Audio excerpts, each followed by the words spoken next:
Olá, pessoal! Estamos aqui mais uma vez, Prof. Mari, e hoje nós vamos falar sobre o sistema nervoso, a parte de vascularização da parte do sistema nervoso central.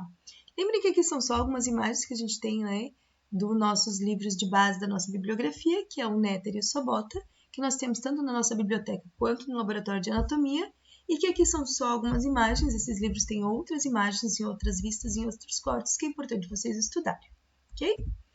Então, aqui a gente começa, né, com a vascularização do sistema nervoso, que vocês conhecem como o polígono de Williams. Então, ele é um polígono porque ele vai se associar, né, esses vasos sanguíneos. Vocês lembram que nosso sistema nervoso, né, é vascularizado pelas artérias e vai ter a drenagem venosa lá para os seios, né, lá da dura mater, tá? E que outra coisa que vocês têm que lembrar? Quando vocês lembram assim, de sistema vascular, de sistema cardiovascular, a gente tem uma circulação colateral. Um dos tipos de circulação é a circulação colateral. O que é uma circulação colateral? É quando eu tenho vasos que se associam e que eles acabam, né, fazendo com que o sangue, se não conseguir passar por um lado, o sangue vai passar pelo outro lado, né, se tiver uma obstrução, para chegar nas outras estruturas. Então, elas fazem, né, um circuito de passagem de sangue. O correto é passar de um lado direito e esquerdo, mas ele tem comunicação tanto entre o lado direito e o esquerdo, formando, né, circulações colaterais. Caso, por exemplo, assim, tiver uma obstrução no número 8 aqui da imagem, o sangue não conseguiria passar, né, para o restante, ali para o 3, para o 6 e para o 4, por esse lado, mas ele conseguiria passar pelo outro lado para chegar nesses vasos que levariam para as estruturas que eles iriam vascularizar, ok? Então, começando, né, o nome dos vasos. Os primeiros que a gente tem aqui são as artérias vertebrais. Vocês lembram que essas artérias vertebrais são originadas lá na artéria subclávia, né? É um dos ramos da artéria subclávia que iria, né, ter trajeto ascendente, ia passar por dentro dos forames, né, transversários das vértebras cervicais até chegar, né, e passar pelo forame magno ali e adentrar na cavidade craniana. Então, essas artérias vertebrais, direita e esquerda, elas vão se unir para formar a artéria basilar. A artéria basilar, ela fica alojada lá no sulco basilar, né, da ponte, né, do meu tronco encefálico. Dessa artéria basilar, vão emergir algumas artérias, como a artéria cerebelar inferior anterior. Essa artéria cerebelar inferior anterior, ela vai para a parte inferior e anterior do meu cerebelo, tá? E vai sair também a artéria cerebelar superior, que vai para a parte superior do meu cerebelo. No final dessa artéria basilar, essa artéria basilar acaba se dividindo, né, tanto para a direita quanto a esquerda, para a artéria cerebral posterior. Cerebral porque vai para o cérebro, tá?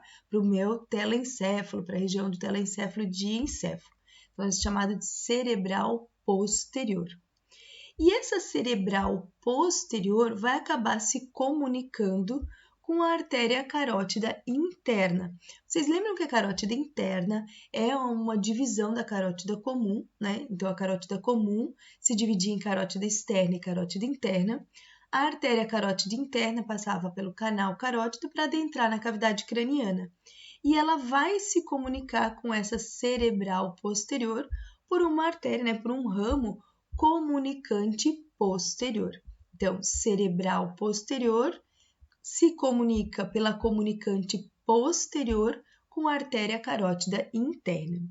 E a carótida interna vai dar um ramo paralateral que é chamado agora de cerebral média, tá? Porque entre uma coisa anterior e posterior eu uso o termo médio. Então, partindo aqui da carótida interna para a lateral, eu tenho as minhas artérias cerebrais médias, tanto direita quanto esquerda, ok? E também agora para a parte anterior vai sair uma cerebral anterior, tanto da direita quanto esquerda. Então, da carótida interna vai partir para a lateral a cerebral média e para a anterior a cerebral anterior. E essas duas cerebrais anteriores vão se comunicar, por um ramo comunicante anterior, ok? Então, eu tenho cerebral anterior associada com a comunicante anterior, cerebral posterior associada com a comunicante posterior, ok? Se a gente olhar aqui associado com o meu encéfalo, vou ter aqui, né, o início da minha medula e depois bulbo, ponte, mesencéfalo, diencéfalo, telencéfalo e cerebelo. Então, vão vir as duas artérias vertebrais. As duas artérias vertebrais vão se unir para formar a artéria basilar, que corre no sulco basilar aqui da ponte. Então, quem que vai emergir aqui? Que ramos que a artéria vertebral, tanto direita quanto esquerda, vão formar, tá? Vão formar aqui as artérias, a artéria, né, espinal anterior, que vai ter um trajeto descendente para a medula, correndo associado com a fissura mediana anterior, ok? Então, das vertebrais, vai sair os raminhos que vão se unir para formar a artéria espinal anterior, que vai correr associado com a fissura mediana anterior da medula. Vai emergir também aqui as minhas artérias cerebelares inferiores, tá? Cerebelar inferior, tá? Posterior, que vai para a parte inferior e posterior do meu cerebelo, ok? Então, quando as duas artérias vertebrais se unem e formam a artéria basilar, logo no início vai sair agora a artéria cerebelar inferior anterior, tá? Então, a artéria cerebelar inferior posterior parte da vertebral e a artéria cerebelar inferior anterior vai partir aqui da basilar. Outro ramo que parte da basilar vai ser a artéria cerebelar anterior, tá? Cerebelar superior, porque essa não é dividida aqui em anterior e posterior, sai só como anterior, tá?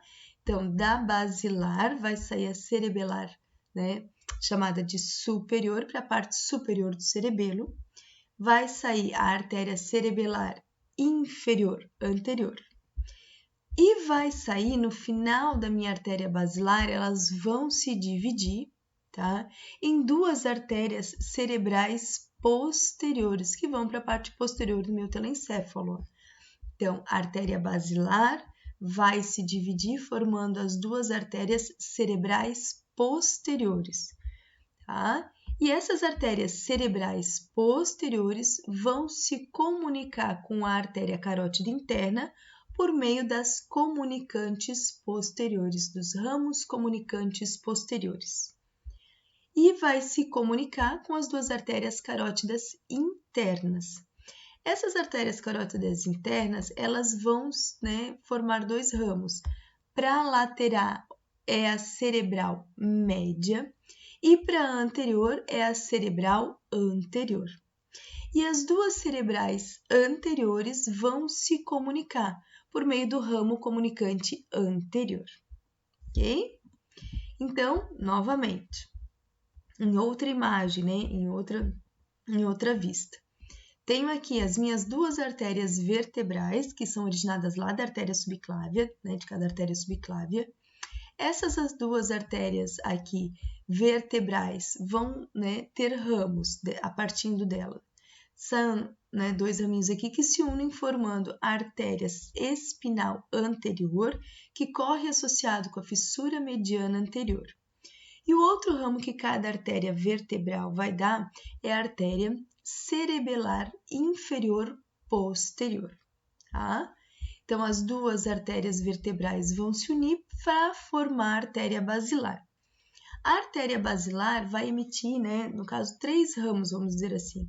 O primeiro ramo, né, que vai partir é aqui a artéria cerebelar inferior, agora anterior, tá? O segundo vai ser aqui a artéria cerebelar superior.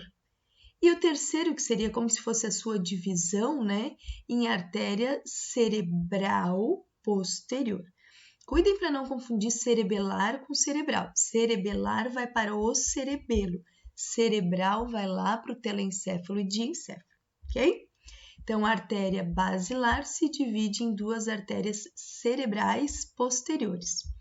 E essas artérias cerebrais posteriores vão se comunicar com as artérias carótidas internas por meio dos ramos comunicantes posteriores. Lembram? Cerebral posterior, comunicante posterior. Da artéria carótida interna, tanto direita quanto esquerda, vão partir para a lateral a artéria cerebral média. Para a lateral, porque para a anterior vai partir a artéria cerebral anterior. E essas artérias cerebrais anteriores vão se comunicar através do ramo comunicante anterior. E assim, formam um círculo, um circuito. Então, o sangue, se tiver uma obstrução de um lado, pode, por meio desse circuito, chegar ao outro lado. Ok? Lembrem sempre, né, de fazer uns esquemas, olhar nas peças, né, e observar outras imagens que temos nos nossos livros de base indicados. Espero que tenha ajudado. Até a próxima!